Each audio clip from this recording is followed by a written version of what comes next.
ओम गणेशाय नमः। ओम नमः शिवाय। मैं निखिल ज्योतिष आचार्य आप सभी का मेरे चैनल पर पुनः स्वागत करता हूं। आशा करता हूं कि आप सभी स्वस्थ होंगे। महादेव की कृपा आप सभी पर सदैव बनी रहे। ये वीडियो कर्क यानी कि कैंसर के लिए अति विशेष है, क्योंकि वीडियो है वर्ष 2025 के वार्षिक राशिफल के बारे में। कैसा रहेगा वर्ष 2025 कर्क वालों के लिए। एक जो पूरा वर्ष होता है वो बहुत बृहत होता है, बड़ा होता है, इसलिए जो वार्षिक राशिफल होता है वो भी एक मैक्रो लेवल पर दिया जा सकता है, बृहत लेवल पर दिया जा सकता है। सूक्ष्मता तो जैसे मासिक राशिफल आते हैं, ग्रहों के गोचर आते हैं, साप्ताहिक राशिफल मेरे चैनल पे आते हैं, उनमें आ ही जाती है। लेकिन जो ये वार्षिक राशिफल होता है ये बृहत लेवल पर दिया जाता है कि ग्रहों की ऊर्जा, ग्रहों की स्थिति आपको किस डायरेक्शन में इस वर्ष में लेके जा सकती है। और यकीन मानिए वर्ष 2025 बहुत विशेष है, क्योंकि ये ऐसा साल है जहाँ पर चारों बड़े ग्रह राहु, केतु, बृहस्पति, शनि राशि अपनी बदल रहे हैं और आसपास ही इनका राशि परिवर्तन हो रहा है। यानी कि 29 मार्च को शनि का होगा और मई में बाकी तीनों ग्रह राहु, केतु, बृहस्पति राशि बदल लेंगे। ऐसा वर्ष 2022 में भी हुआ था, जब अप्रैल के ही महीने में, जितना मुझे याद है, 2022 में सारे ग्रहों का राशि परिवर्तन हुआ था, इन चारे बड़े ग्रहों का।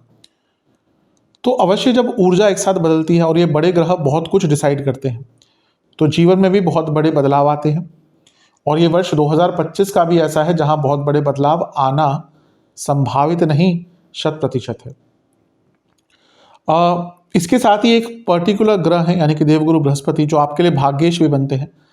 उनकी स्थिति ऐसी रहेगी कि वो बहुत तेज स्पीड से भागेंगे और वर्ष के अंत में आपके लग्न में ही आकर स्थापित हो जाएंगे, जो कि उनको अगर अपनी सामान्य स्पीड से चलते तो 2026 में होना चाहिए था। लेकिन यहाँ पर उनकी स्पीड इस प्रकार की रहेगी कि वो आपके लग्न में कुछ टाइम के लिए आएंगे। तो ये वर्ष बहुत इम्पॉर्टेंट है, बहुत महत्वपूर्ण है, विशेष है, लाभकारी भी है। लेकिन ऐसा तो नहीं होता कि केवल अच्छा ही होता है। तो अच्छी बुरी सारी ही चीज़ों को मैं हर बार की तरह अंकित करूँगा। वीडियो को ऑर्गेनाइज करने के लिए मैंने इसको कुछ प्रमुख भागों में बांटा है। सेहत सबसे महत्वपूर्ण चीज़, दूसरा धन, तीसरा कुछ विशेष भविष्यवाणियां मेरी तरफ से, चौथा विवाह के योग हैं कि नहीं है तो कब है, नौकरी, बिजनेस कैसा रहेगा, व्यापार कैसा रहेगा, करियर, प्रेम संबंध, मैरिड लाइफ, संतान के योग है कि नहीं है, कुछ सावधानियां, विशेष सावधानियां मेरी तरफ से, विद्यार्थी। और उसके बाद हम उपाय की तरफ चलेंगे, जहां पर मैंने 4 प्रमुख खंडों में उपायों को बांटा है। कुछ सामान्य उपाय, सेहत के लिए उपाय, धन, व्यापार, नौकरी के लिए उपाय और प्यार और वैवाहिक जीवन के लिए उपाय। तो ये वीडियो अति विशेष है। यदि आपकी लग्न राशि या चंद्र राशि कर्क है, दोनों ही गाइडेंस के राशिफल को देख सकते हैं। पुनः समझाने का प्रयास कर सकता हूं कि टेक्निकली अलग अलग राशिफल नहीं बन सकते। जहां से आपको ज़्यादा रिलेट करता है, यदि आपकी लग्न राशि कर्क है, आपको वहां से रिलेट करता है, वहां से देखिए। चंद्र राशि करके आप वहां से देखते हैं तो वहां से देखिए। जहां से आपको रिलेट करता है वहां से देख सकते हैं। मेरा हमेशा से मत ये रहा है व्यक्तिगत कि लग्न राशि से देखेंगे तो अच्छा है। इनकेस नहीं पता तो चंद्र राशि, या जैसे मैंने कहा जहां से आपको ऑब्जर्व करना है वहां से कर सकते हैं। शुरू करते हैं, सेहत की बात करते हैं। सबसे पहले जो सबसे महत्वपूर्ण चीज़ होती है, ये वर्ष ऐसा है जब शुरू से ही थोड़ा सा नकारात्मक प्रभाव दिख सकता है। कर्क वाले यूजली इनका जल तत्व होता है, कफ कारक एक लग्न है कर्क, तो कफ रोग तो बने ही रहते हैं। इसके साथ ही लग्न में आपके मंगल बहुत टाइम तक रहेंगे। अब मंगल योग कारक हैं, सब कुछ ठीक है, लेकिन वो नीच के और वक्री अवस्था में रहेंगे 21 जनवरी तक। तो वर्ष के शुरुआत में ही आपको लो बीपी की प्रॉब्लम या बीपी की प्रॉब्लम कहिए, वैसे कर्क वालों को यूजुअली लो बीपी की प्रॉब्लम ज़्यादा होती है। इसके साथ ही आपको अगर हृदय संबंधित रोग हैं तो साल के शुरुआती भाग में बहुत केयरफुल रहना है। और एसिडिटी काफ़ी रहेगी। और हमेशा मैं कहता हूँ कि मंगल का लग्न में आना या कुछ प्रमुख भागों से उनका संबंध बनाना चोट चपेट और एक्सीडेंट के कारक बन जाते हैं वो। तो यहाँ पर बहुत केयरफुल रहेगा, क्योंकि ये योग आपके साल के शुरुआती भाग में ही 21 जनवरी तक रहेंगे। इसके बाद भी थोड़ा केयरफुल रहना है, क्योंकि मंगल पतित अवस्था में 12वें घर में चले जाएंगे और 21 जनवरी से करीबन अप्रैल तक वो आपके 12वें भाव में रहेंगे। तो यहाँ पे भी ना चोट चपेट और यहाँ पे पर्टिकुलरली सर की इंजरी और पैर की इंजरी के योग बनते हैं। तो साल के शुरुआती भाग में आपको इन सब चीज़ों पर बहुत ध्यान देना है। रिस्क नहीं लेना, कोई बहुत ज़्यादा रैश ड्राइविंग नहीं करनी और अगर बीपी की प्रॉब्लम है, हृदय संबंधित रोग हैं, तो बहुत केयरफुल रहेगा। प्रॉब्लम यह है कि मंगल इसके बाद भी जब अपनी पतित अवस्था से निकलेंगे तो आपके लग्न में ही आ जाएंगे और जून तक, अप्रैल से जून तक भी आपके लग्न भाव में ही रहेंगे। तो एक लंबा टाइम एक नीच का ग्रह आपके लग्न भाव में बिता रहा है। फाइनेंशियली इट में बी गुड, क्योंकि वो आपके योग कारक है, लक्ष्मी स्थान के स्वामी है, कर्म स्थान के स्वामी है। लेकिन नीच का ग्रह जो वक्री भी होगा कुछ टाइम के लिए, वो सेहत पर अच्छा इम्पैक्ट नहीं देता। और मैंने जो चीज़ें कही, बीपी, हार्ट इंजरीज, इनकी प्रॉब्लम्स आपको काफ़ी ज़्यादा रहने वाली है। इसके बाद अगर हम बात करें तो कुछ जो ग्रहों के राशि परिवर्तन हो रहे हैं उनकी चर्चा करते हैं, क्योंकि उसमें से 3 प्रमुख ग्रह हैं जो आपकी सेहत पर डायरेक्ट इम्पैक्ट डाल रहे हैं। शनि आ जाएंगे 29 मार्च को नवम भाव में, राहु 18 मई को अष्टम में, केतु दूसरे घर में आ जाएंगे 18 मई को, और गुरु 14 मई को आपके 12वें घर में आ जाएंगे। अब गुरु क्योंकि आपके गुरु आपके क्या सभी के लिए जीव कारक ग्रह हैं, तो जब गुरु 12वें घर में आते हैं ना तो सेहत पर इम्पैक्ट आता है। और क्योंकि वो छठे घर के स्वामी हैं, 12वें घर में आ रहे हैं, तो कोई ऐसी डिजीज आपको तंग कर सकती है जिसके कारण आपको नियमित तौर से दवाई खानी पड़ेगी। ये मेटाबॉलिक डिसऑर्डर्स भी दिखाता है, पेट की प्रॉब्लम बहुत दिखाता है, इनडाइजेशन बहुत दिखाता है, लिवर के रोग बहुत दिखाता है। और ऑलरेडी अगर आपको ये प्रॉब्लम्स हैं तो ये बढ़ेंगी। कर्क वालों का एक और प्रॉब्लम होता है, इनका मेटाबॉलिज्म बहुत स्लो हो जाता है विद टाइम। जितने भी जल तत्व हैं 4, 8, 12, इनका ये प्रॉब्लम है कि विद एज सभी का होता है, वो तो एक नेचुरल फिनोमेना है, लेकिन जो इंटेंसिटी है मेटाबॉलिज्म स्लो होने की, वो कर्क वालों की या वृश्चिक वालों की या मीन वालों की ज़्यादा होती है। तो यहाँ पर अगर आपकी एज ऑलरेडी लेट्स से 40-45 के आसपास है या उसके अबव है, तो आपको और केयरफुल रहना है, क्योंकि यहाँ पे ये प्रॉब्लम्स तो आएंगी ही। वेट बहुत जल्दी बढ़ सकता है आपका। बृहस्पति लग्न में भी आ जाएंगे कुछ टाइम के लिए, उसकी बात करेंगे। तो यहाँ पे वेट बहुत एक्सपोनेंशियली बढ़ता है। तो अगर वेट बढ़ता है फिर ऑब्वियसली बाकी सारी बीमारियां तो फिर दरवाजे पे खड़ी हो ही जाती हैं। तो इसका भी आपको ध्यान करना है, वेट मैनेजमेंट का ध्यान आपको काफ़ी रखना है। केतु आपके दूसरे घर में आ जाएंगे 18 मई को। ये बताता है कि आपको आंखों की प्रॉब्लम बहुत आ सकती है, दांतों की प्रॉब्लम बहुत आ सकती है, डेंटल इश्यूज बहुत आ सकते हैं, और खाना खराब हो जाएगा। खाना खराब मतलब कि आपका जो खाना पीना है, खान पीन है, जो आपका जो दिनचर्या है खाने को लेकर, वो बहुत खराब हो जाएगी, और उसके कारण अधिकतम प्रॉब्लम्स आती ही हैं।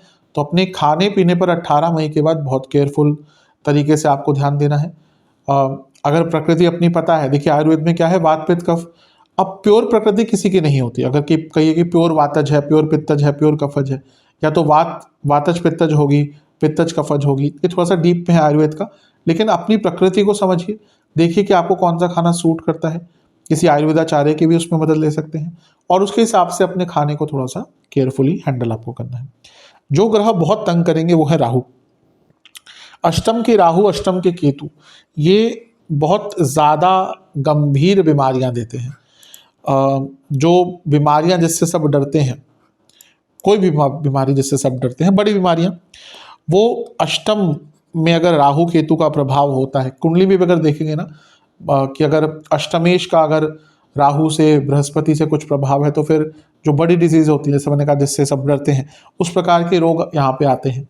तो बहुत ध्यान दीजिएगा। अगर ऑलरेडी फैमिली में कोई हिस्ट्री है बीमारियों की, सूक्ष्म रोगों की, बड़ी बीमारियों की, तो बहुत केयरफुल रहेगा। और मई के बाद से तो अपना रेगुलर चेकअप आदि कराते रहा कीजिए। प्रॉब्लम यह है कि अष्टम के राहु, अष्टम के केतु, अष्टम में वक्री ग्रह, अष्टम में लग्नेश, ये सिम्टम्स नहीं देते और कोई भी बीमारी का और डायग्नोसिस भी नहीं होने देते। तो बहुत अटेंटिव रहना अपनी सेहत को लेकर। अष्टम के राहु, जैसे मैंने कहा, कई प्रकार की प्रॉब्लम्स, क्रॉनिक डिजीज, लंबी बीमारियां दे सकते हैं। तो और इन्फेक्शंस बहुत देते हैं, प्राइवेट पार्ट्स जुड़ी प्रॉब्लम तक करते हैं, सेक्सुअल डिजीज दे सकते हैं, सेक्सुअल ट्रांसमिटेड डिजीज एसटीडी जिनको कहते हैं, वो भी दे सकते हैं। तो अगर आपका जो व्यवहार है, सेक्सुअल जो आपकी एक्टिविटीज़ हैं वो बहुत अनसेफ हैं, तो भी बहुत केयरफुल रहने की आवश्यकता है। स्पेशली जो यंगस्टर्स हैं आज के, जिनका थोड़ा सा लाइफस्टाइल ही इस प्रकार का है, तो उनको बहुत यहाँ पे केयरफुल रहने की आवश्यकता है। इसके बाद जब आपको बहुत केयरफुल रहना है, वो पार्ट होगा वर्ष का अंतिम भाग, जब गुरु आपके लग्न में आ जाएंगे। अब गुरु का लग्न में आना पुनः भौतिक रूप से बहुत अच्छा होता है, कोई इसमें डाउट ही नहीं, वो उच्च के भी हो जाएंगे। ये वर्ष के अंत की तरफ आपका होगा। 18 अक्टूबर को गुरु आपके लग्न में आ जाएंगे। अब वो क्योंकि छठे घर के स्वामी हैं और उच्च के हो जाएंगे, तो वो जहाँ एक तो भाग्येश हैं, उच्च के हो रहे हैं, तो धन देंगे, भाग्य बढ़ाएंगे, सब कुछ बड़ा करेंगे, लेकिन वो छठे घर के स्वामी है ना, तो वो भी नहीं भूल सकते। इसलिए मेरे से लोग पूछते हैं ना कि आप रिंग्स बता दो मेरे को, जेमस्टोन बताओ। मैं यूजुअली नहीं रेकमेंड करता, क्योंकि बहुत रैंडमली लोग बता देते हैं कि आपका ये अच्छा, ये आपके ये इस भाव के स्वामी है, इसका पहन लो। अब जैसे कर्क वालों को यूजुअली लोग बोलेंगे कि आप पुखराज पहन लीजिए, लेकिन वो छठे घर के स्वामी भी तो हैं, वो छोड़ देंगे क्या वो? तो इसलिए मैं यूजुअली जेमस्टोन भी रेकमेंड नहीं करता हूँ बहुत ज़्यादा। और बहुत सारी रेमेडीज हमारा देश शास्त्रों से परिपूर्ण है, पूजाओं से परिपूर्ण है, उपायों से परिपूर्ण है, वो कीजिए। तो यहाँ पर छठे घर के स्वामी का लग्न भाव में आना आपको सेहत के गंभीर प्रभाव या नेगेटिव प्रभाव दे सकते हैं। वेट बढ़ना हो, वो तो जैसे मैंने कहा होगा ही। लीवर की प्रॉब्लम गंभीर, प्रोस्टेट की प्रॉब्लम पुरुषों में, महिलाओं में यूट्रस की problem, intestine issues, digestive problems, colitis, ये सब बहुत हो सकता है। और इसके साथ ही गुरु वक्री भी हो जाएंगे नवंबर में, 11 नवंबर को, तो वो पार्ट भी, साल का अंतिम भाग भी आपके लिए बहुत कष्टकारी जा सकता है।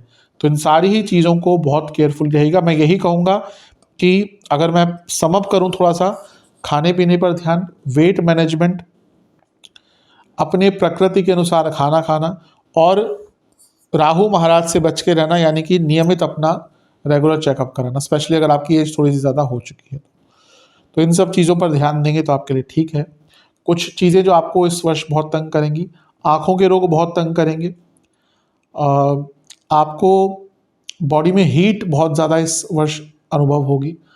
हृदय संबंधित पुनः कहूँगा, अगर रोग है, मंगल की स्थिति बहुत अच्छी नहीं है हृदय रोगों के लिए, ऑलमोस्ट जून तक उनका प्रभाव रहेगा, तो वो प्रॉब्लम तंग करेगी। चेस्ट की प्रॉब्लम बहुत तंग कर सकती है। गले के रोग बहुत ज़्यादा तंग करेंगे, कफ रोग, गले के रोग बहुत तंग करेंगे। जिनको टॉन्सिल्स की प्रॉब्लम है, थायराइड संबंधित रोग है, अब थायराइड पर्टिकुलरली गले का रोग नहीं है, लेकिन वो एक ऐसा ग्लैंड है जो गले के आसपास ही है, तो वहाँ से संबंधित चीज़ें खराब दिख रही हैं।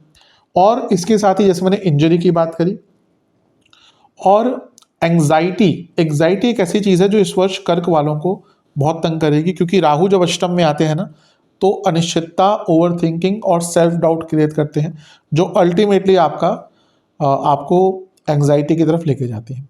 तो इन सारी ही चीज़ों पर बहुत गहनता से विचार करना है। चलते हैं सेकंड मोस्ट इम्पॉर्टेंट चीज़, यानी कि धन के लिए यकीन मानिए ये वर्ष आपका बहुत अच्छा है, कोई डाउट इसमें है ही नहीं। सबसे पहले तो मंगल बहुत लंबे अरसे तक आपके लग्न भाव में ही रहेंगे, 21 जनवरी तक रहेंगे, फिर आपके 12वें घर में चले जाएंगे, फिर दोबारा लग्न में आ जाएंगे। मैं क्यों मंगल की विशेषता बोल रहा हूँ, क्योंकि मंगल आपके योग कारक हैं, कर्म भाव के स्वामी हैं, लक्ष्मी स्थान के स्वामी हैं, लग्न में रहेंगे, बहुत अच्छा है। मई तक गुरु भी आपके लाभ स्थान में है, ये भी आपके लिए बहुत अच्छा है, पैसा बढ़ेगा। तो एक प्रकार से ये वर्ष आपके लिए बहुत अच्छा दिख रहा है। और शुक्र जो लक्ष्मी के कारक हैं खुद और आपके लाभेश हैं, उनकी अवस्था देखिए, वो करीबन जनवरी के अंत से मई के अंत तक, यानी कि फरवरी, मार्च, अप्रैल, मई, करीबन 4-4.5 महीने तक उच्च की अवस्था में रहेंगे।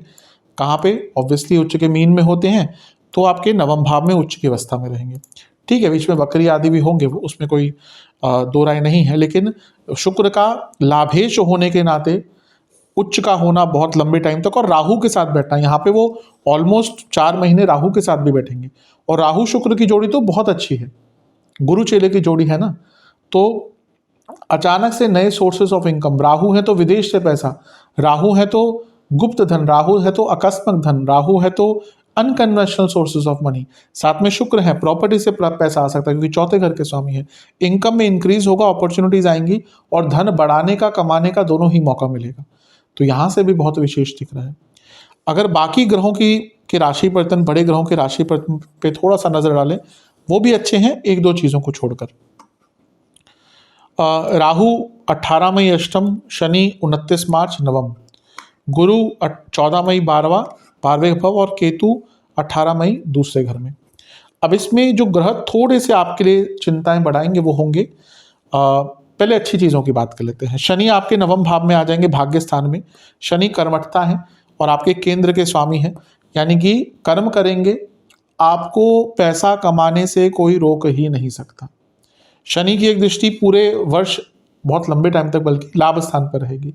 शनि अगर लाभ स्थान को देखते हैं, मैं कई बार बता चुका हूं, राहु रातों रात पैसा देते हैं, लेकिन राहु का पैसा कभी कभी टिकता नहीं है। शनि भी, सॉरी शुक्र भी है, वो भी ऐसा ही करते हैं, लेकिन शुक्र भी खर्चीले ग्रह है। और शनि का जब प्रभाव आता है ना, अच्छा जैसे अभी आपके लिए 2.5 साल के लिए आने वाला है, तो यहाँ पे ना पैसा बढ़ता भी है, पैसा टिकता भी है, और पैसा एक स्थायी रूप से व्यक्ति के पास आता है, और उसके पैसे कमाने के जो सोर्सेस हैं वो भी खुलते हैं। तो ये शनि भी आपको बहुत अच्छा प्रभाव देंगे, गिवन दैट कि आप मेहनत करने के लिए तैयार हैं, क्योंकि शनि मेहनत के भाव को भी 2 साल देखेंगे। तो मेहनत होगी तो लाभ तो आएगा ही, कोई इसमें डाउट नहीं है, क्योंकि शनि भाग्य स्थान में बैठे हैं, तो भाग्य का भी साथ आपको अवश्य देंगे। केतु एक ऐसे ग्रह हैं जो दूसरे भाव में प्रॉब्लम्स क्रिएट कर सकते हैं। किस प्रकार से? जॉब, जैसे जो लोग जॉब करते हैं उनको थोड़ी जॉब में प्रॉब्लम आ सकती है, या फिर गलत इन्वेस्टमेंट, आप गलत जगह पे पैसा लगा सकते हैं, उसके कारण दिक्कत आ सकती है धन की। तो केतु से थोड़ा सा बच के रहेगा। अष्टम के राहु मिश्रित प्रभाव देते हैं, कभी कभी बहुत बड़ा धन देते हैं, लेकिन पुनः कहूंगा व्यक्ति गलत जगह पे धन डाल भी सकता है। लेकिन अगर आपके गुप्त सोर्स ऑफ इनकम है तो ये वर्ष राहु के कारण 2025 मई के बाद से बहुत अच्छा रहेगा। गुरु का 12वें घर में आना मिश्रित प्रभाव देगा, जहां एक और वो आपके 6ठे घर के स्वामी है, कोई रुका हुआ पैसा, लीगल कार्य टकरा था, पूर्ण होगा। विदेश से पैसा आ सकता है। भाग्यस्थान के स्वामी है, पुनः कह रहे हैं विदेश से पैसा आ सकता है, लेकिन वो जीव कारक हैं। बृहस्पति 12वें घर में जाएंगे ना, खर्चे बहुत बढ़ेंगे। तो पैसा तो आएगा, लेकिन आप देखेंगे मई ऑनवर्ड्स आपके खर्चे अत्यधिक बढ़ने वाले हैं। तो उस पर जितना ध्यान देंगे, जितना कंट्रोल करेंगे, उतना आपके लिए अच्छा रहेगा, विशेष रहेगा ओवरऑल। लेकिन ये कह सकते हैं कि जो वर्ष है आपके लिए धन के लिए बहुत अच्छा है। मैंने कहा था वर्ष के अंत में एक विशेष चीज हो रही है, वो होगा कि आपके गुरु आपके लग्न भाव में आ जाएंगे 18 अक्टूबर से साल के अंत तक। अब वो क्योंकि आपके भाग्येश हैं, खुद भाग्य के कारक है, धन के कारक हैं, उच्च के हो जाएंगे। वर्ष का जो अंतिम 3 महीने का कालखंड है, ये तो आपके लिए इतना धन के लिए अच्छा है ना, कि शायद जितना आप भी एंटिसिपेट नहीं कर रहे होंगे। पैसा तो बढ़ेगा ही, घर में खुशियां आएंगी, संपन्नता आएगी हर प्रकार की। और अचानक से, जब कहते हैं ना कि एक व्यक्ति के पास कुछ भी नहीं था, फिर अचानक से उसके बाद बहुत कुछ हो गया, ये वही मौका होता है जब आपको, और क्योंकि गुरु अतिचारी हैं, मैंने कहा ना कि गुरु को वैसे तो 12 महीने यहाँ पे रुकना था, लेकिन वो अतिचारी हैं, तो केवल 6 महीने के बाद आपके लग्न में आ जाएंगे। तो कुछ ना कुछ आपको समय से पहले देने के लिए आ रहे हैं, वो धन ही है। तो अपने धन की वृद्धि पर बहुत ध्यान दीजिएगा। कर्म करेंगे तो मैं पुनः कहूँगा, शनिदेव भाग्य स्थान में है, शनिदेव खुद भाग्य लिख देंगे आपका, यदि आपने इस वर्ष कर्म अच्छी तरह से किए तो अच्छा वर्ष है धन कमाने के लिए। अब चलते हैं कुछ स्पेशल प्रेडिक्शंस की तरफ, कुछ विशेष भविष्यवाणियां जो मैंने आपके लिए जिनका आंकलन किया है। सबसे पहला, ये वर्ष भाग्य बदलने वाला है और भाग्य का साथ प्राप्त होगा, क्योंकि 2 चीज़ें हैं। एक तो शनि आपके 29 मार्च को आपके 9वें भाव में आ जाएंगे। अब क्योंकि शनि एक ऐसे ग्रह हैं जो भाग्य बनाते हैं, क्योंकि वो कर्म के स्वामी है, तो कर्म का ग्रह जब भाग्य स्थान में होगा तो आपके अंदर खुद ही एक क्षमता रहेगी कि आप अपने भाग्य को बदलें, भाग्य को बनाएं, अपना भाग्य, राइट योर ओन डेस्टिनी ऐसा कहा जाता है। तो ये उन्हीं लोगों के लिए कहा जाता है जिनका शनि या तो भाग्य स्थान में है, या और भी कुछ, तीसरे घर के शनि, तीसरे घर के मंगल। ये लोग अपनी किस्मत, भले इनको कुंडली में बहुत साथ ना मिला हो, भले ही बचपन में साथ ना मिला हो, भले ही परिस्थितियां अच्छी ना रही हो, लेकिन 9वें भाव के शनि यानी कि व्यक्ति अपनी किस्मत खुद लिखता है। और यकीन मानिए ये इस वर्ष से अच्छा वर्ष आपको नहीं मिलने वाला, क्योंकि शनिदेव सच में यदि आपने प्रयत्न किए आपको अपनी किस्मत लिखने का खुद मौका देंगे। बृहस्पति 12वें घर में आ रहे हैं, तो आपको जीवन की सच्चाई पता चलेगी, अपनों का असली चेहरा पता चलेगा। 12वें घर में जब, हमेशा कहता हूँ, बड़ा कोई ग्रह आता है ना, तो जीवन में कई चीज़ों का अंत होना शुरू हो जाता है, कई रिश्तों का अंत होगा, कई आपकी प्रायोरिटीज़ बदलेंगी। तो वो गुरु भी आपको एक प्रकार से अच्छे डायरेक्शन में लेके जाएंगे।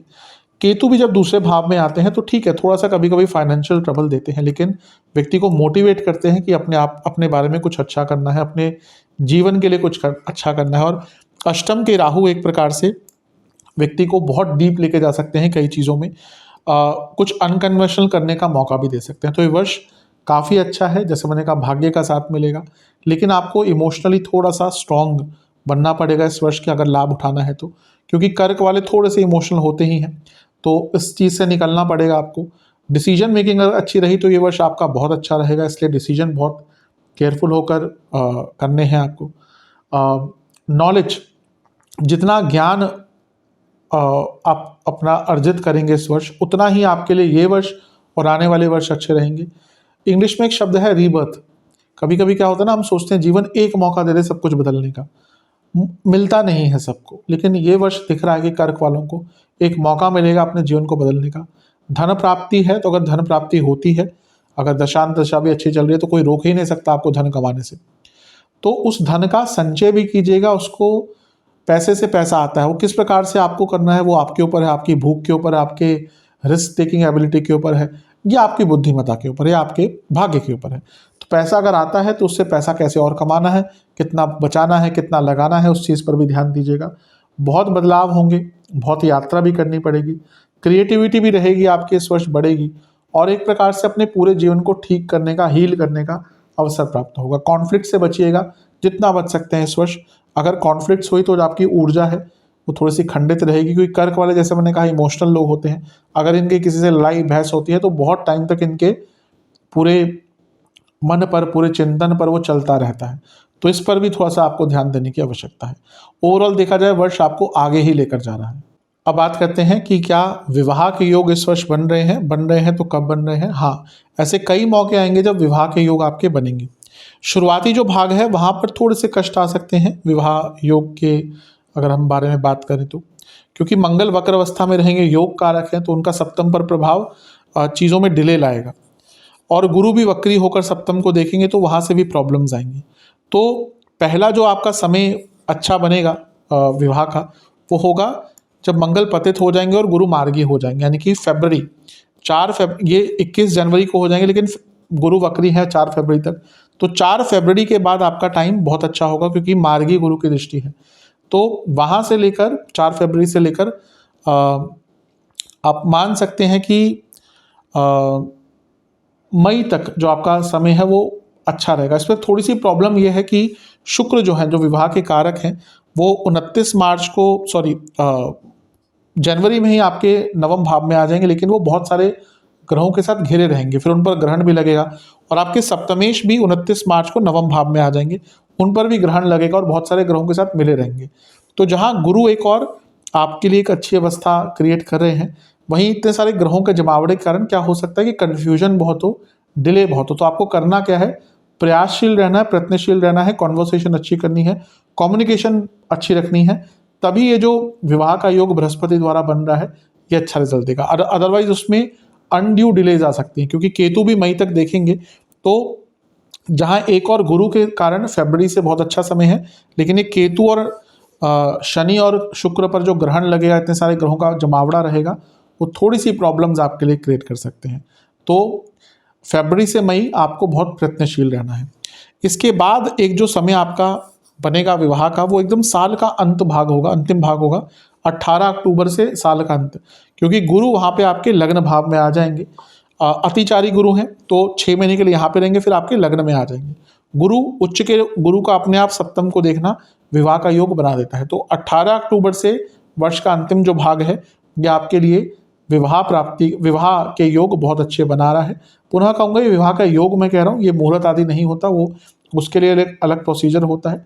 लेकिन अगर विवाह की बात संपन्न करनी है, पूर्ण करनी है, या फिर जो भी है, अगर विवाह की बातों को आगे बढ़ाना है, रिश्ता ढूंढना है, उन सब के लिए ये जो समय मैंने बताए 4 फरवरी से मई तक का समय, जहाँ पे आपको प्रयत्न बहुत करना पड़ेगा। फिर वर्ष का अंतिम भाग 18 अक्टूबर से साल का अंतिम भाग, यहाँ पर आपके विवाह के बहुत सुंदर योग बन रहे हैं। चलते हैं करियर की तरफ। जो लोग जॉब करते हैं उनके लिए वर्ष 2025 क्या लेकर आ रहा है।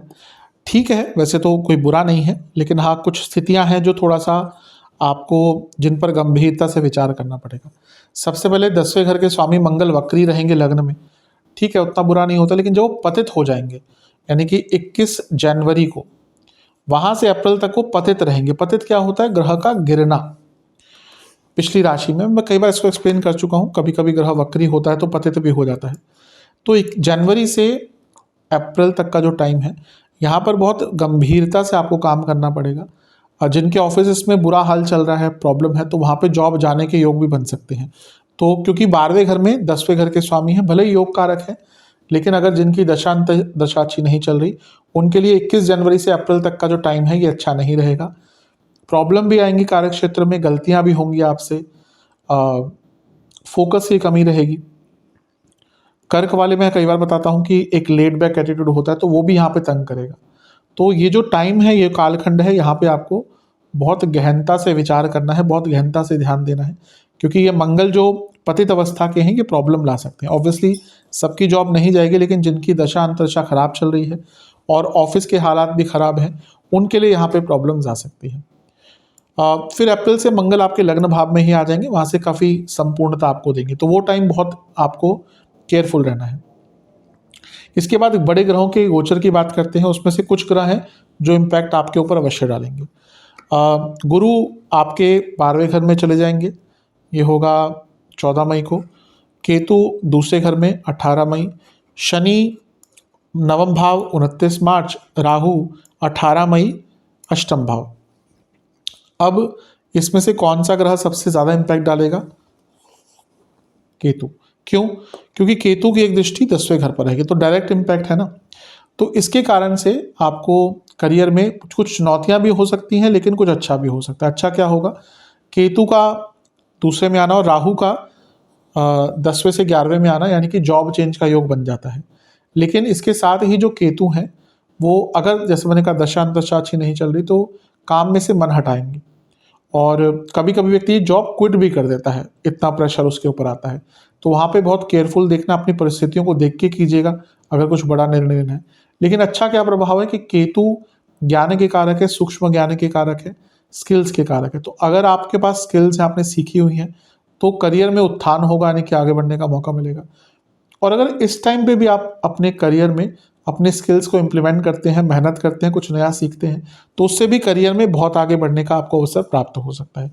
बस केतु ये है कि केतु कभी कभी ना जो फाइनेंशियल ग्रोथ है, उस पर थोड़ा सा विराम लगा देते हैं कुछ टाइम के लिए। शनि नवम में आएंगे, तो यहाँ पे आपको बहुत केयर बरतनी है। कारण क्या है कि ठीक है, सप्तमेश आपके भाग्य स्थान में, यानी कि प्रमोशन का योग अप्रैल से बन जाता है, लेकिन नवम भाव क्या है? बॉसेस का है। तो वहाँ पे शनि का आना, यानी कि बॉसेस के साथ बहुत वाद विवाद होंगे, मतभेद होंगे। तो आपको क्या करना है ना कि बॉसेस से एक तो बहुत केयरफुल होकर बात करनी है और उनको दिखाना है कि हाँ आप काम कर रहे हैं, आप ढंग से काम कर रहे हैं। आपको अपनी जो कार्य कुशलता है उस पर काम करना पड़ेगा और स्टेबिलिटी पर काम करना पड़ेगा, क्योंकि अदरवाइज बॉसेस से अगर आपके मतभेद होते हैं तो ऑब्वियसली आपकी हर चीज़ में हिंड्रेंस आएगी। आपका मनी है, ग्रोथ है, जो भी है उस चीज़ में हिंड्रेंस आ सकती है। तो अपने बॉसेस से थोड़ा सा अच्छे संबंध बनाकर रखेंगे तो काफ़ी आपके लिए विशेष रहेगा। जो वर्ष का अंतिम भाग है, वहाँ पे गुरु आपके लग्न में आ जाएंगे कुछ टाइम के लिए, और क्योंकि गुरु आपके सप्तम भाव को देखेंगे 18 अक्टूबर से वर्ष के अंत तक, और वो आपके छठे घर के स्वामी भी हैं जो कि अर्थ त्रिकोण है, तो उनका इम्पैक्ट करियर पे आ रहा है। तो वर्ष के अंत में प्रमोशन का बहुत अच्छा योग बन जाता है, जहाँ पे आपको आपकी प्रमोशन भी हो सकती है और आपके ऊपर नई रिस्पॉन्सिबिलिटीज़ भी आ सकती हैं। ओवरऑल देखा जाए वर्ष अच्छा है। शनि मेहनत के कारक हैं, तो जब वो भाग्य स्थान में आएंगे, अगर आप मेहनत करेंगे, भाग्य साथ देगा, कोई रोक ही नहीं सकता। लेकिन आपको लेड बैक एटीट्यूड नहीं रखना, कुछ नया सीखना है तत्पर, और बॉसेस से संबंध, मैनेजमेंट से संबंध बनाकर रखने हैं। जो अक्लमंद व्यक्ति होता है ना, देखिए क्या है कि अब हो सकता है आपको नहीं आपके मैनेजमेंट से लगाव हो या बॉसेस से हो, लेकिन जब आप काम करते हैं कहीं पे, आप ये मान के चलिए कि वो आपके अन्नदाता है, तो आपको पैसा वहाँ से आ रहा है। अगर आपको पैसे की जरूरत नहीं तो आप काम क्यों कर रहे हैं? कोई आवश्यकता नहीं ना, तो आवश्यकता है तभी काम कर रहे हैं। तो अगर थोड़ा सा डिप्लोमेटिक रहें अपने, और जो लोग कॉर्पोरेट सेक्टर में काम करते हैं उनके लिए डिप्लोमेसी बहुत इंपॉर्टेंट हो ही जाती है। तो थोड़ा सा अपने बॉसेस से संबंध बनाकर रखेंगे तो चीज़ें आपके लिए ही स्मूथ रहेंगी। अगर स्मूथ नहीं रहेंगी चीज़ें तो फिर आपको प्रॉब्लम फेस करनी पड़ेगी। विशेष प्रेडिक्शन मेरी तरफ से, डिटर्मिनेशन कई बार हटेगा जीवन में, तो उस पर काम करना है। लीडर बन के उभरना पड़ेगा, आपको एक कॉन्टिन्यूटी रखनी पड़ेगी जीवन में, और बड़े लोगों के साथ, यानी कि जिनको आपके करियर में नॉलेज है, उनके साथ टाइम बिताइएगा, आप तभी आगे बढ़ पाएंगे। अपने इनसिक्योरिटीज़ पर काबू पाइए, तभी करियर में अच्छा कर पाएंगे। और स्थिरता पर और लॉन्ग टर्म गोल्स पर काम करने का वर्ष है ये। प्रिटेंड नहीं करना कि मैं ये कर लूँगा या कर लूँगी या कर सकती हूँ। कर सकते हैं तभी हाँ कीजिए, और एक एटीट्यूड रखिए कि हाँ, अगर मुझे कुछ मुश्किल काम भी मिला है तो मैं उसको आराम से निभाऊंगा या निभाऊंगी। नया कुछ सीखते रहेगा, और बैलेंस रखिएगा कि हाँ, किस प्रकार से आप अपनी ऊर्जा का बहुत अच्छा इस्तेमाल अपने कार्यक्षेत्र में कर सकते हैं। दुश्मनी से बचिएगा कार्यक्षेत्र में, ऑफिस पॉलिटिक्स पर कंट्रोल कीजिएगा, और अपने पोटेंशियल को जानिए। कभी कभी कर्क वालों को क्या होता है ना कि वो बहुत कुछ अच्छा कर सकते हैं, लेकिन ना वो स्टेप ही नहीं लेना चाहते। पता है उनको कि अगर करेंगे तो अच्छा कर लेंगे, प्रयास करेंगे तो अच्छा कर लेंगे, सीखना चाहेंगे तो सीख लेंगे, लेकिन वो प्रयत्न ही नहीं करते। कभी कभी जैसे मैंने कहा लेड बैक एटीट्यूड होता है, उसके कारण बहुत पोटेंशियल होते हुए भी वो आगे नहीं बढ़ पाते। तो इन सब बातों पर विचार कीजिए।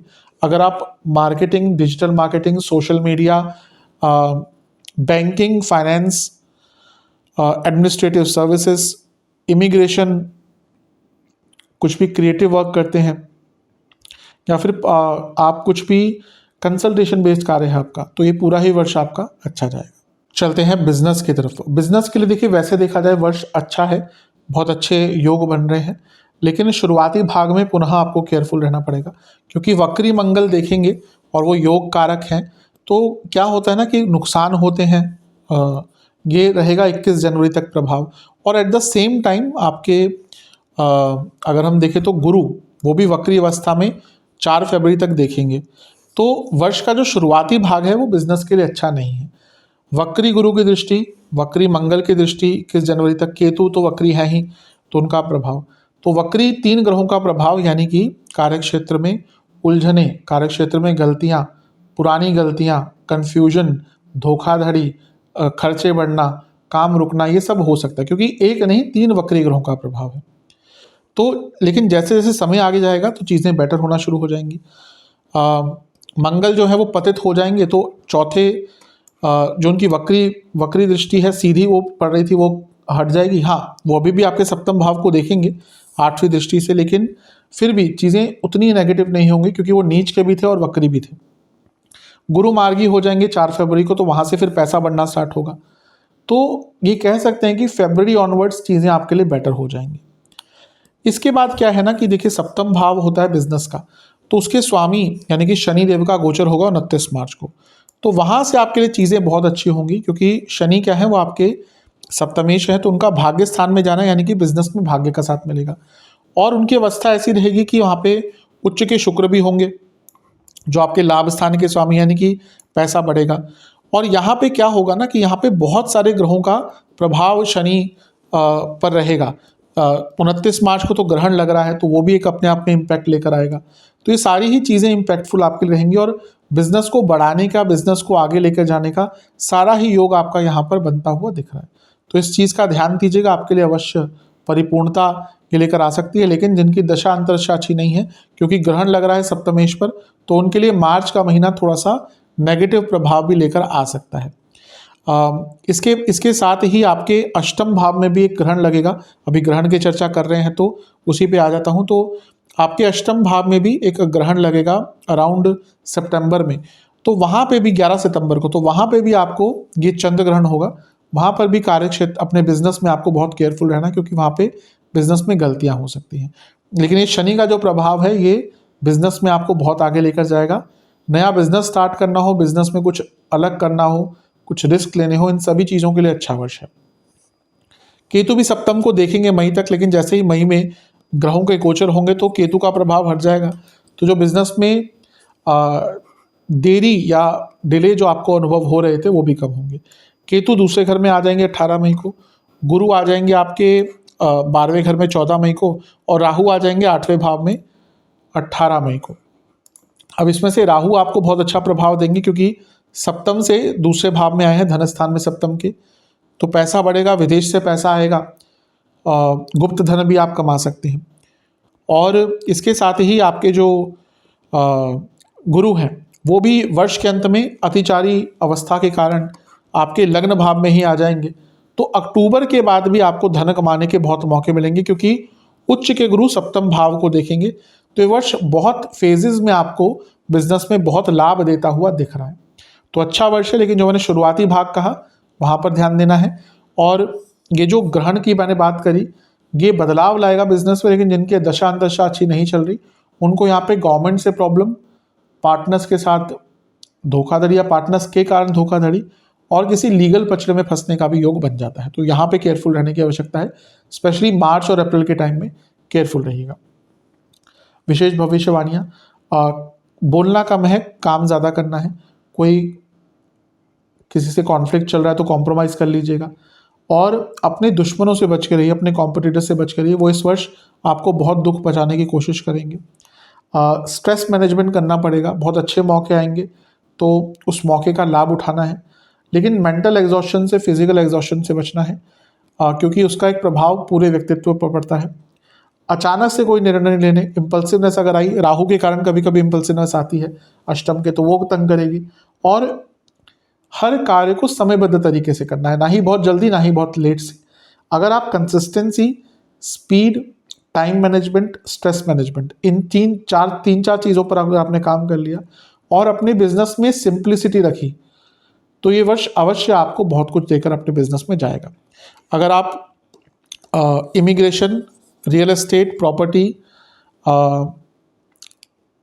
कुछ भी मेडिकल इक्विपमेंट्स या मेडिकल की चीज़ों से जुड़ा कुछ काम करते हैं, दवाइयों से संबंधित आपका काम है, एग्रीकल्चर से संबंधित काम है, हेल्थ प्रोडक्ट से संबंधित काम है, एग्रीकल्चर प्रोडक्ट से संबंधित काम है, आपका फाइनेंस मैनेजमेंट का या मैनेजमेंट सर्विसेज का काम है, या फिर शादियों से संबंधित कुछ काम है, तो ये पूरा ही वर्ष, या फिर मेटल से संबंधित, स्पेशली लोहे से संबंधित या माइनिंग से संबंधित कुछ काम है, तो ये पूरा ही वर्ष आपका अच्छा जाएगा। चलते हैं लव एंड रिलेशनशिप की तरफ। वर्ष का शुरुआती भाग टेस्टिंग होगा, उसके बाद चीज़ें बेटर हो जाएंगी। अगर हम देखें तो आपके जो पंचमेश है, पंचम भाव रिलेशनशिप का होता है, वो नीच के हैं और वक्री भी रहेंगे, फिर वो पतित हो जाएंगे। तो अप्रैल तक तो पंचमेश की ही स्थिति बहुत अच्छी नहीं है, फिर उसके बाद भी वो वापस आ जाएंगे, लेकिन नीच के रहेंगे। अब जैसा मैंने कहा, बाकी चीज़ों पर अच्छा प्रभाव दे सकते हैं, लेकिन रिलेशनशिप, मैरिड लाइफ के लिए ऐसे मंगल अच्छा प्रभाव नहीं देंगे। तो मान के चलिए कि जून तक का टाइम तो बहुत उल्टा पुल्टा सा रहेगा, मतलब कि बहुत अनिश्चितता वाला रहेगा। कभी लगेगा सब ठीक हो गया, लेकिन अचानक से फिर प्रॉब्लम्स आ सकती हैं। और मई जून तक प्रभाव और भी ग्रहों का नेगेटिव है। जैसे अगर देखें तो राहु भी देखेंगे पंचम को, शनि मार्च के अंत तक देखेंगे, अप्रैल तक ही मान के चलिए, तो ये अपने आप में नेगेटिव प्रभाव देख रहा है। 4 फरवरी तक वक्री गुरु देखेंगे, जो छठे घर के स्वामी भी हैं, कॉन्फ्लिक्ट्स कराएंगे, ईगो क्लैशेस करवाएंगे। और जो कारक हैं लव एंड रिलेशनशिप के शुक्र, वो राहु के साथ रहेंगे पंचम से पंचम में, तो ये जनवरी के बाद से हो जाएगा मई तक, तो यह अनिश्चितता होगी। फिर पंचम से पंचम में ग्रहण लगेगा, ये भी एक टेस्टिंग टाइम होगा। सबसे टेस्टिंग टाइम रिलेशनशिप का मान के चले कि मार्च और अप्रैल होगा। यहाँ पे कई रिलेशनशिप में प्रॉब्लम्स आएंगी, ब्रेकअप भी हो सकते हैं। तो मार्च और अप्रैल तक का, अप्रैल का जो टाइम है, ये आपको अपने रिलेशनशिप में सबसे केयरफुल रहना है। चीज़ें बेटर कब से होंगी? जब बड़े ग्रहों के राशि परिवर्तन होंगे। शनि आपके नवम में आ जाएंगे, तो उनकी पंचम से जो दृष्टि है वो हट जाएगी। राहु भी आपके अष्टम में आ जाएंगे 18 मई को, केतु 18 मई को दूसरे में, और गुरु 12वें में आ जाएंगे 14 मई को।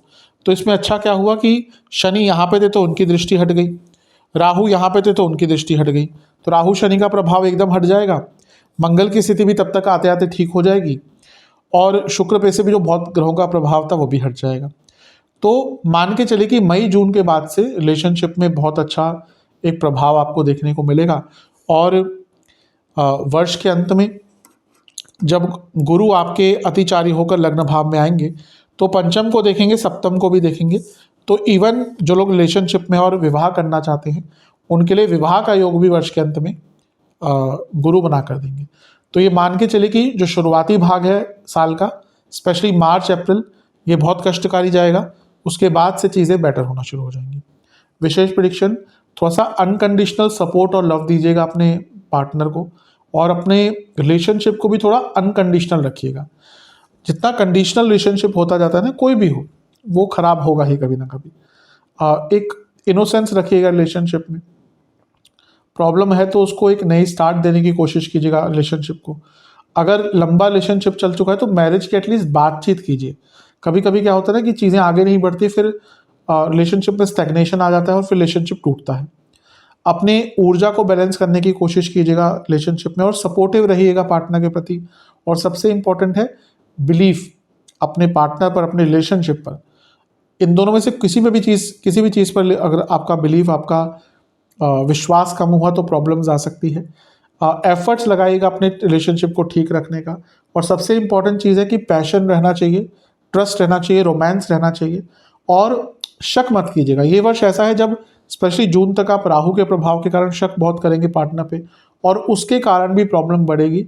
और एक दूसरे के इमोशंस को अगर समझ लिया तो ये वर्ष आपके लिए और भी अच्छा रहेगा। तो कह सकते हैं कि ये वर्ष मिश्रित है, स्पेशली जो आधा हाफ है वो बहुत अच्छा नहीं है। उसके बाद चीज़ों को ठीक करने का मौका आपको प्राप्त होगा। चलते हैं वैवाहिक जीवन की तरफ। वैवाहिक जीवन के लिए वर्ष थोड़ा सा कष्टकारी है।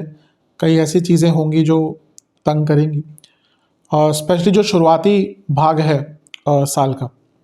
कारण मंगल दोष। अभी जो मंगल दोष है ये विद्यमान बहुत लंबे टाइम तक रहेगा।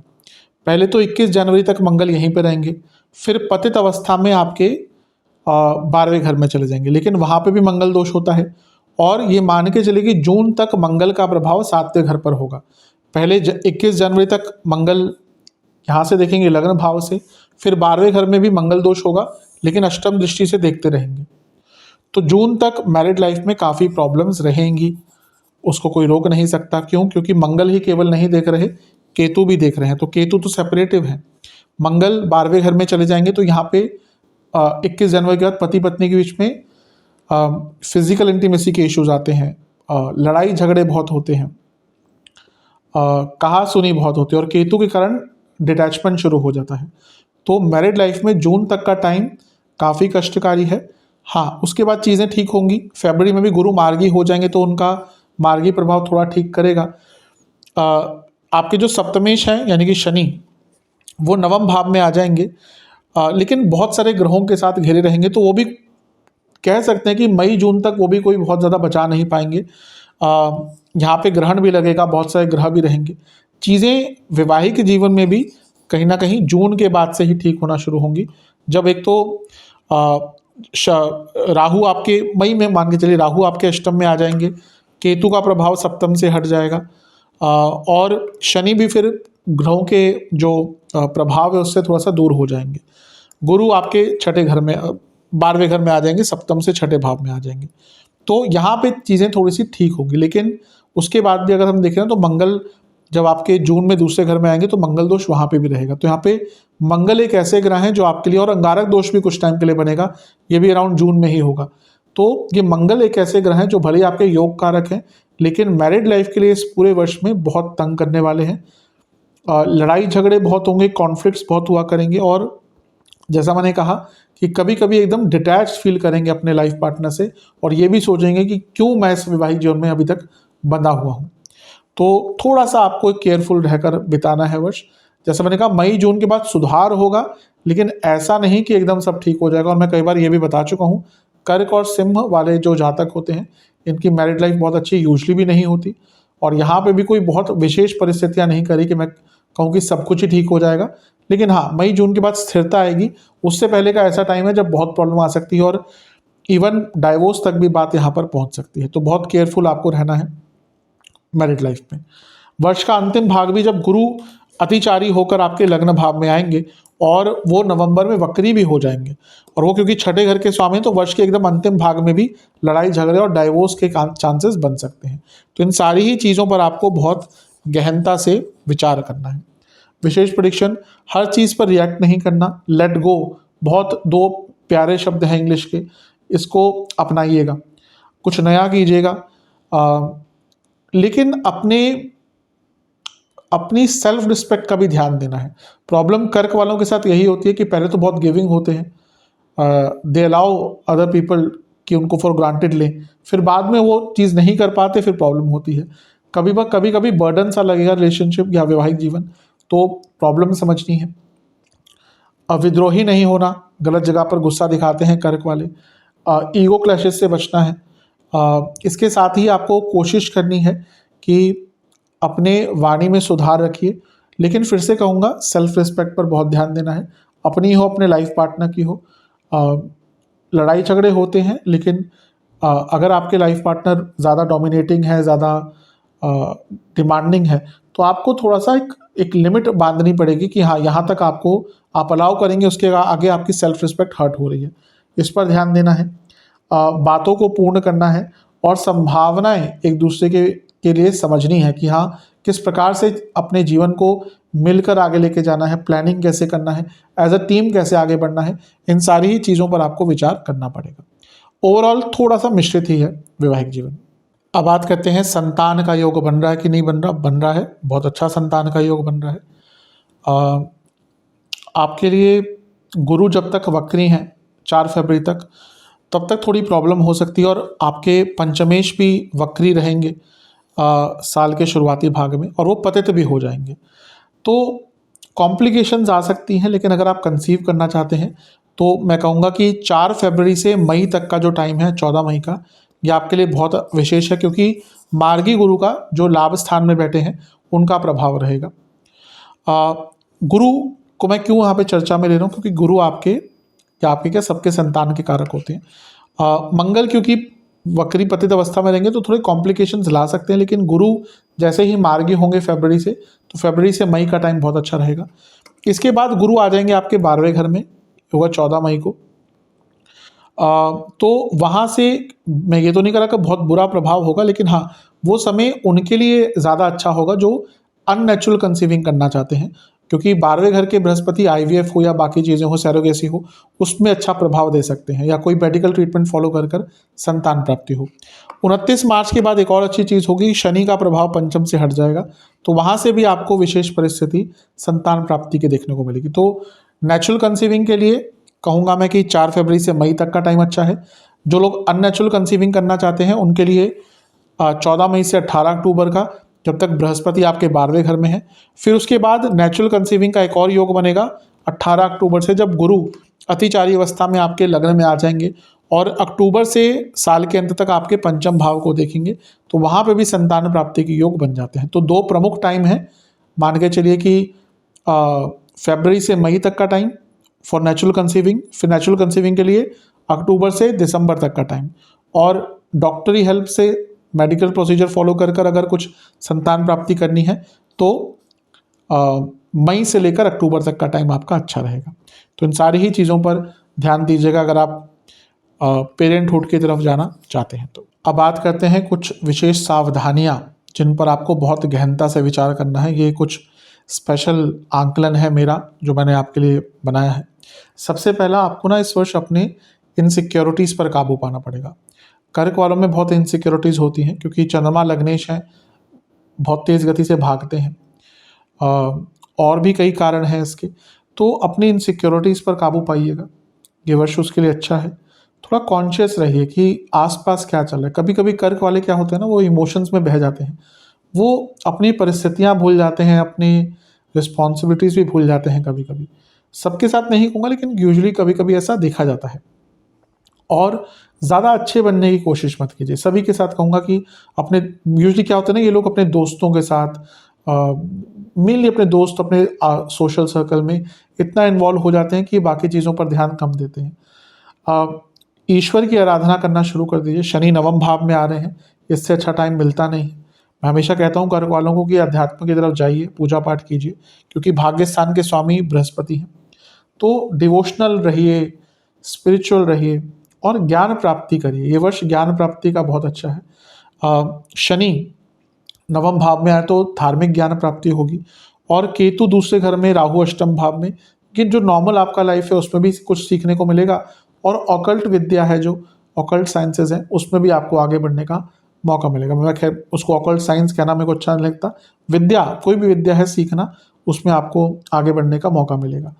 आपको थोड़ा समझना पड़ेगा कि जो आपके आसपास के लोग हैं, कोई भी हो, आपके दोस्त हो सकते हैं, रिश्तेदार हो सकते हैं, बॉयफ्रेंड गर्लफ्रेंड हो सकते हैं, पति पत्नी हो सकते हैं, क्या वो आपको मिसयूज़ कर रहे हैं, क्या वो आपके अच्छे चीज़ों का लाभ उठा रहे हैं। तो अगर ऐसा है तो इस पर थोड़ा सा बदलाव लाने की आवश्यकता है आपको। एक प्रकार से अगर फंस गए थे कहीं पे जीवन में, जीवन आगे नहीं बढ़ रहा, तो ये जो वर्ष है ये रीबर्थ का है, लेकिन अगर आपने अपने आप में बदलाव नहीं लाया, आप जैसा चल रहे हैं वैसे चलते रहिए, तो यकीन मानिए ये वर्ष आगे बढ़ने के बजाय आपको 3-4 साल पीछे लेकर चले जाएगा। तो बहुत ध्यान रखना है, अपनी बुद्धिमत्ता का उपयोग करना है, अपने मेंटल स्ट्रेंथ को बढ़ाना है। अगर नहीं बढ़ा पाए तो प्रॉब्लम होगी। और मेडिटेशन अवश्य कीजिएगा, क्योंकि वर्ष जैसे मैंने शुरू में भी कहा था 1-2 बार कि एंग्जाइटी आपकी बहुत ज़्यादा रहा करेगी। तो अगर आप नहीं मेडिटेशन करते, नहीं थोड़ा सा आप पूजा पाठ करते, तो उसका प्रभाव बहुत नेगेटिव रहेगा। और अपने सेंसेस पर कंट्रोल करना है। आपकी जो भी सेंसेस यानी कि बोलना है, देखना है, बॉडी लैंग्वेज है, सब कुछ जो सेंस होता है ना, उस पर आपको नियंत्रण रखना है। क्योंकि कई बार ऐसा होगा इस वर्ष में कि आपकी बॉडी लैंग्वेज और कम्युनिकेशन हो, वो गलत चीज़ें व्यक्त करेंगी और सामने वाला व्यक्ति गलत चीज़ों को परसीव करेगा। इसके कारण मिसकम्युनिकेशन भी इस वर्ष आपके साथ बहुत बार होगी।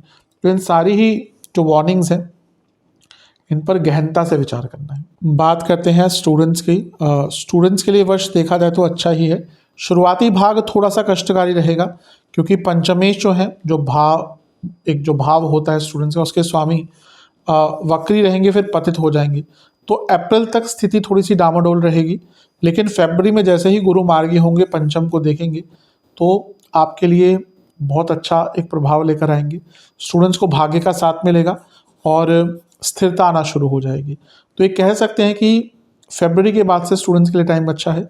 मार्च के बाद एक और अच्छी चीज़ होगी कि शनि की जो दृष्टि थी पंचम से, वो हट जाएगी। तो अष्टम से शनि देख रहे थे, तो स्टूडेंट्स के लिए क्या हो रहा होगा ना, फोकस की कमी हो रही होगी, विश्वास कम हो रहा होगा।